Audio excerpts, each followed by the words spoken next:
اچھا تو شہرام نے زینیا سے نکاح اس لیے کر لیا کہ وہ اسے دکھا سکے کہ اب میری زندگی میں تمہاری کوئی بھی اہمیت نہیں ہے۔ ہوتا کچھ یوں ہے کہ زینیا اتنا پریشرائز کرتی ہے، شہرام کے سامنے منتیں ترلے کرتی ہے، لیکن شہرام اسے پوری طرح بتا دیتا ہے کہ اب میری زندگی میں تمہاری تھوڑی سی بھی اہمیت نہیں ہے۔ تو زینیا جو کہ اتنی ضدی ہے کہ اسے اپنی ضد منوانے کے طریقے کوئی نہ کوئی آتے ہی ہیں، تبھی وہ شہرام کے آفس میں فروٹس والی ایک چھری اٹھا لیتی ہے اور اپنی نبض کاٹنے کی کوشش کرتی ہے۔ اب یہ تو شہرام سے بھی دیکھا نہیں جاتا، تبھی وہ زینیا کو پوری طرح سمجھانے کے لیے کہ اب شہرام کی زندگی میں اس کی کوئی بھی جگہ نہیں ہے، اس کے اس ضد کو مان ہی لیتا ہے اور اس سے نکاح کر کے اسے واپس گھر بھی لے جاتا ہے، اور یہاں فریال کے سامنے اپنے پیرنٹس کو بھی بتا دیتا ہے کہ میں زینیا سے نکاح کر آیا ہوں۔ نشاط بیگم تو صاف صاف کہہ دیتی ہیں کہ اب اس گھر میں صرف فریال کی جگہ ہے اور زینیا کی کوئی بھی جگہ باقی نہیں ہے۔ زینیا آگے سے پہلے کی طرح کوئی جلا کٹا جواب بھی دینا ہی چاہتی ہے، لیکن شہرام اسے وہیں چپ کروا دیتا ہے اور اسے کہتا ہے کہ اب تمہیں اس گھر میں بولنے کے لیے بالکل اجازت نہیں ملے گی،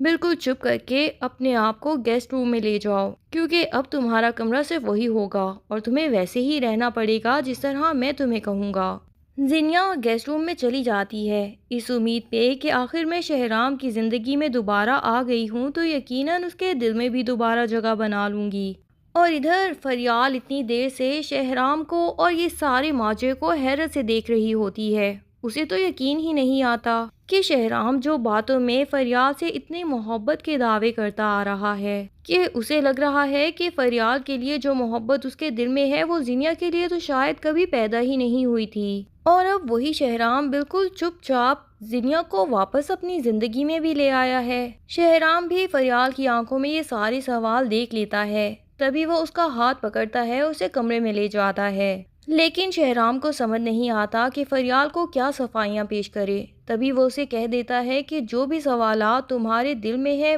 برائے مہربانی ابھی مجھ سے کچھ مت پوچھنا، کیونکہ میں تمہیں کسی بھی چیز کا جواب نہیں دے پاؤں گا۔ ہاں لیکن وقت کے ساتھ ساتھ تمہیں یہ سمجھ آ جائے گا کہ میں نے زینیا سے کیوں شادی کی ہے، بس میری اس بات کو تھوڑی سی آزمائش سمجھ لینا، یہ تمہاری محبت کی ایک آخری آزمائش ہوگی، اور اس کے بعد تمہارے ذہن میں بھی جو بھی غلط فہمیاں میرے اور زینیا کو لے کے تھیں وہ ہمیشہ ہمیشہ کے لیے ختم ہو جائیں گی۔ فریال کو شہرام کی باتوں پہ یقین آ جاتا ہے، پر شاید فریال کو اپنی قسمت پہ ہی یقین نہیں ہے، تبھی اس کے دل میں کہیں نہ کہیں یہ شک بھی پیدا ہو جاتا ہے کہ کہیں زینیا واقعی ہی دوبارہ شہرام کے دل میں اپنے لیے محبت نہ پیدا کر لے، اور کہیں میں دوبارہ سے شہرام کی زندگی سے نکل نہ جاؤں۔ ادھر زینیا تو ایڑی چوٹی کا زور لگا رہی ہے کہ کسی طریقے سے شہرام کو دوبارہ سے احساس دلا سکے کہ وہ ابھی تک زینیا سے ہی محبت کرتا ہے، لیکن شہرام اس کا ہاتھ جھٹک دیتا ہے اور اسے کہتا ہے کہ دیکھو میں نہ پہلے والا شہرام رہا ہوں اور نہ ہی میرے دل میں تمہارے لیے کوئی محبت رہی ہے،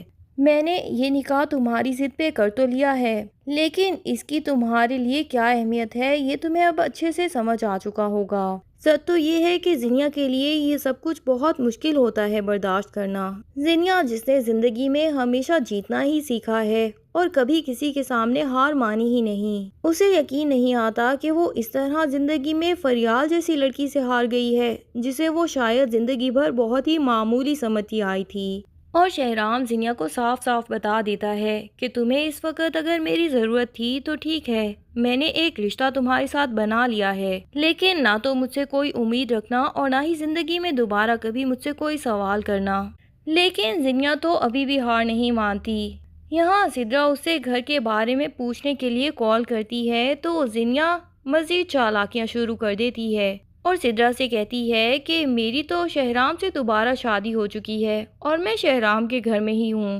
کیونکہ زینیا یہی چاہتی ہے کہ سدرا یہ بات سب لوگوں میں پھیلا دے اور اس کے بعد فریال کی اتنی تذلیل ہو کہ وہ خود ہی شہرام کی زندگی سے نکل جائے۔ اور یہ بات جب سبین کو پتہ چلتی ہے تو وہ فوراً سے پہنچ جاتی ہے اپنی بیٹی کے سسرال۔ ادھر وہ زینیا کو شہرام کے ساتھ بیٹھے ناشتہ کرتے دیکھتی ہے تو اس کا بھی دل جل کے کٹ جاتا ہے اور وہ زینیا کے منہ پہ زوردار تمانچہ مار دیتی ہے اور کہتی ہے کہ زندگی بھر تم میری بیٹی کی زندگی میں مشکلات پیدا کرتی آئی ہو، اور اب اسی کی خوشیوں میں ڈاکہ ڈالنے کے لیے دوبارہ آ گئی ہو۔ زینیا جو کہ کسی کی بھی بات برداشت ہی نہیں کر پاتی، وہ تو فوراً سے سبین کے آگے بھی شروع ہو جائے گی اور اسے ایسی ایسی باتیں سنائے گی کہ شہرام بہت زیادہ حیران ہو جائے گا۔ دراصل زینیا کو کسی نے بڑوں سے بات کرنے کی تمیز تو زندگی میں سکھائی ہی نہیں ہے، اور پھر تہذیب کوئی ایسی چیز نہیں ہے کہ زینیا ڈرامہ کر کے ہی دکھا دے۔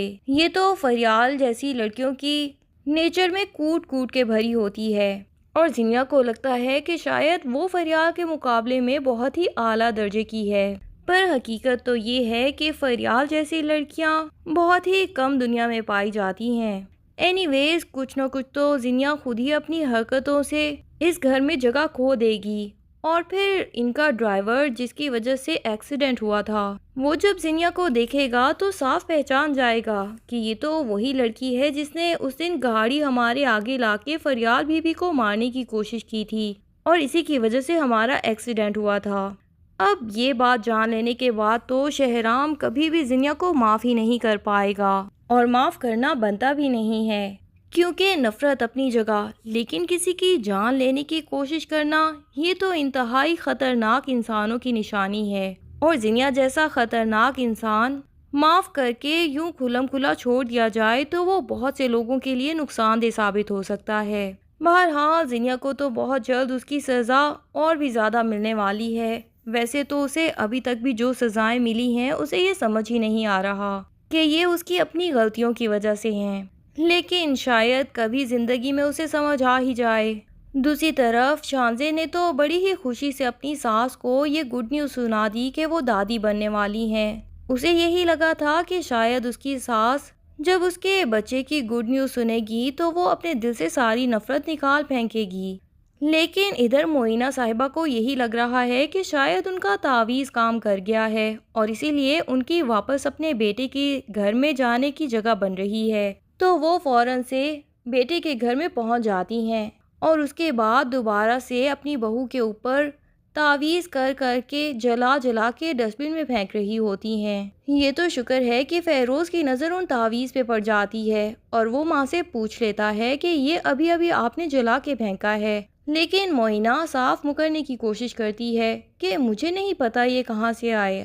پر اب کی بار فیروز کو کھلم کھلا سمجھ آ جاتی ہے کہ اس کی ماں تو عجیب حرکتوں میں پڑ چکی ہے، اور فیروز اب کی بار اپنی ماں کو دوبارہ موقع نہیں دے گا۔ لیکن معینہ جو کہ اچھی خاصی پڑھی لکھی خاتون نظر آ رہی تھیں، ہو سکتا ہے کہ یوں بیٹے کے سامنے جب ان کی ساری اصلیت آ جائے تو وہ خود ہی بہتر ہو جائیں، اور اس کے بعد ان تعویذ دھاگوں سے خود بخود ہی باز آ جائیں۔ ڈرامے میں سب سے زیادہ افسوس تو مجھے شبانہ کے جانے کا ہو رہا ہے۔ سیرت اور زینیا جب سے گھر سے نکل گئی ہیں تو شبانہ بھی اپنے گھر واپس چلی گئی ہے، حالانکہ مجھے تو شبانہ کا کریکٹر بہت ہی کیوٹ لگتا تھا، اور یہ سوچ کے دل تھوڑا سا اداس ہو رہا ہے کہ اب شبانہ کبھی دکھائی نہیں دے گی۔ بہرحال ڈرامے کی اینڈنگ اب بہت ہی جلد آنے والی ہے۔ آپ کو اس ڈرامے میں کیا کیا باتیں اچھی لگیں؟ اپنی رائے کا اظہار کمنٹس میں کرنا نہ بھولیے۔ شکریہ۔